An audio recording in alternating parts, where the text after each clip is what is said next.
Welcome back, guys. In this video I'm going to show you how to fix green screen problem on iPhone. So the one thing that you can do is a forward restart. So to do this, just click on volume up button and release, then volume down button and release, and keep holding power button until your iPhone will restart. So let's see. Volume up, volume down, and keep holding power button.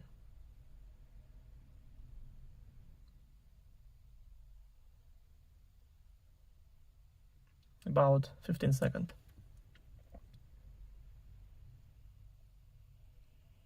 So now Apple logo is shown. Just wait until your iPhone restart.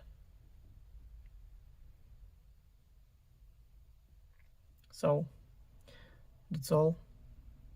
Thank you for watching. Please like and subscribe for more. Bye.